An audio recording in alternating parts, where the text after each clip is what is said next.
എറണാകുളം ജില്ലാ panchayat vice president advocate LC ജോർജിന്റെ നാമനിർദ്ദേശ പത്രിക തള്ളി. കടമക്കുടി ഡിവിഷനിൽ നിന്ന് UDF സ്ഥാനാർത്ഥിയെ മത്സരിക്കാൻ നൽകിയ പത്രികയാണ് തള്ളിയത്. നാമനിർദ്ദേശ പത്രികയിൽ പിന്തുണച്ചത് ഡിവിഷന് പുറത്തുനിന്നുള്ളവരാണ് എന്ന് ചൂണ്ടിക്കാട്ടിക്കൊണ്ടാണ് ഈ പത്രിക തള്ളിയത്. 26 കടമക്കുടി വനിതാ സംവരണ വാർഡിൽ 4 കാൻഡിഡേറ്റ്സിന് 11 നോമിനേഷൻസ് ആണ് കിട്ടിയിട്ടുള്ളത്. അതിൽ 3 നോമിനേഷൻസ് റിജക്ട് ആയി, 8 നോമിനേഷൻസ് ആണ് അക്സെപ്റ്റ് ആയിട്ടുള്ളത്.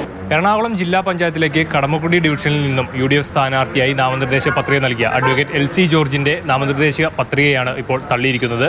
LCയെ പിന്തുണച്ച വ്യക്തി ആ ഡിവിഷനിൽപ്പെട്ട ആളല്ല എന്ന കാരണം ചൂണ്ടിക്കാട്ടിയാണ് ഇന്നിപ്പോൾ നടന്ന സ്ക്രൂട്ടനിങ്ങിൽ ഈ ഒരു പത്രിക തള്ളുന്ന സാഹചര്യം ഉണ്ടായത്. ഇന്നിപ്പോൾ ഇതിനെതിരെ അപ്പീൽ പോകാനാണ് ഇപ്പോൾ ഈ നേതൃത്വത്തിന്റെ UDF നേതൃത്വത്തിന്റെ തീരുമാനം. ഇത് നേരത്തെ പരിഗണിച്ചില്ല ഒരു കാര്യം, ശ്രദ്ധയിൽപ്പെട്ട കാര്യമില്ലായിരുന്നു. അഡ്വക്കേറ്റ് LC ജോർജ് നിലവിൽ ജില്ലാ പഞ്ചായത്തിന്റെ വൈസ് പ്രസിഡന്റാണ്.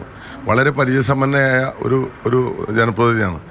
ഒരിക്കലും അവർ മനസ്സ് കൊണ്ടുപോലും അങ്ങനെ ശ്രദ്ധിച്ചില്ല. കാരണം ഇവിടെ വന്ന് സ്കൂട്ടനിങ് ചെയ്തപ്പോൾ ഇവിടുത്തെ റിട്ടേണിംഗ് ഓഫീസർ ആ 2 പേരും പറഞ്ഞത് ഇതൊരു കുഴപ്പമൊന്നുമില്ല, എങ്കിലും വല്ല കറപ്ഷൻ ഉണ്ടാകുന്ന നോക്കാൻ പറഞ്ഞു. കമ്പ്യൂട്ടറിൽ നോക്കിയപ്പോഴും കമ്പ്യൂട്ടറിൽ ഓക്കെ ആണെന്ന് പറഞ്ഞു.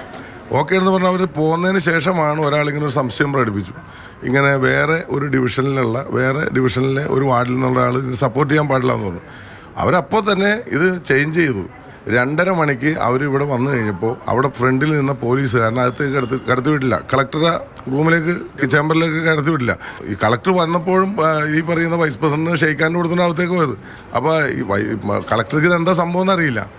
കളക്ടർ സംസാരിച്ച് കഴിഞ്ഞപ്പോൾ അതാണ് 3:15. പക്ഷേ അതിന് ഞങ്ങൾ അപ്പീൽ പോകും. കാരണം അവിടെ CCTV നോക്കിയറിയാം, കൃത്യസമയത്ത് 2:30 മണിക്ക് അവരവിടെ വാദിക്കുന്നുണ്ട്. ഈ പറയുന്ന നമ്മുടെ ഈ കളക്ടർ ചേംബറിന് മുമ്പിലുണ്ട്. അപ്പോൾ തീർച്ചയായിട്ടും ഇതൊരു ജനാധിപത്യ വിരുദ്ധമായ ഒരു ഇതാണ്. സുജയ് എഡ്വേർഡിനൊപ്പം വിഷ്ണു പ്രകാശ്, മാതൃഭൂമി ന്യൂസ്, കൊച്ചി.